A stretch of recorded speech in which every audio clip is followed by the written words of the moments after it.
Уже красный постель.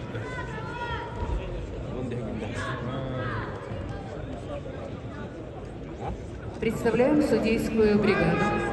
Руководитель ковра Анатолий Ковалев, Амурская область.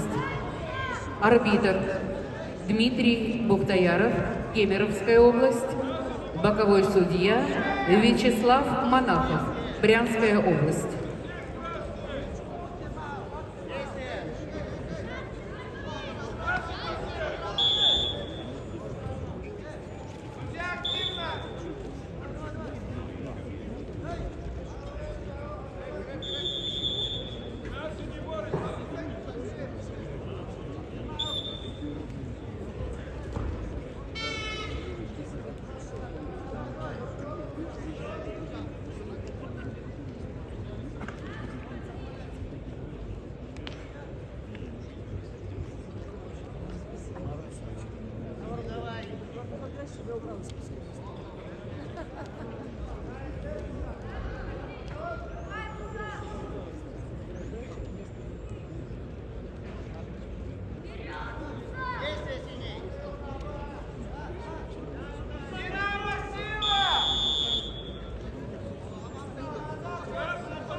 В красном углу ковра Аяндай Ондер, Республика Тыва. Спортивная школа Олимпийского резерва Республики. Борьбой занимаются более 10 лет. Первый тренер Аян Ондер. В настоящее время тренируется под руководством Сав Отук.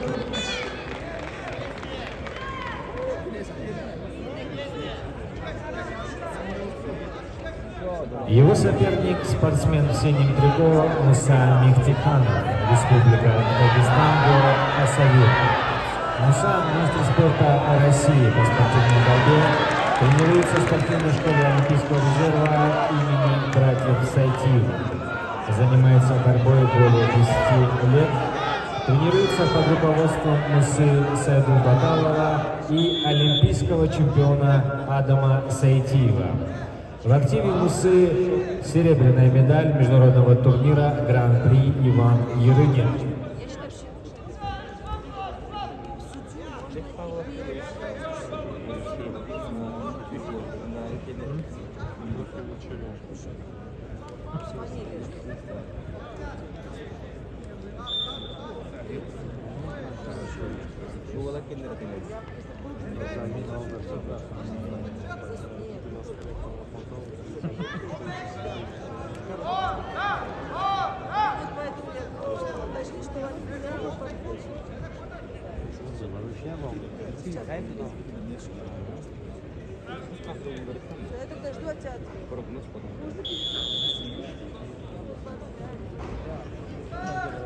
Букмекерская компания «Олимбет», официальный партнер турнира «Олимбет», предолимпийский чемпионат России по борьбе, широкая линия, удобное приложение, мгновенные выплаты и уникальная программа лояльности. Получайте максимум эмоций от борьбы вместе с «Олимбет». Если единоборство, то только с «Олимбет».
Минута осталась.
Итак, победил и завоевал бронзовую медаль в весовой категории до 57 килограммов Муса Мехтиханов, Республика Дагестан.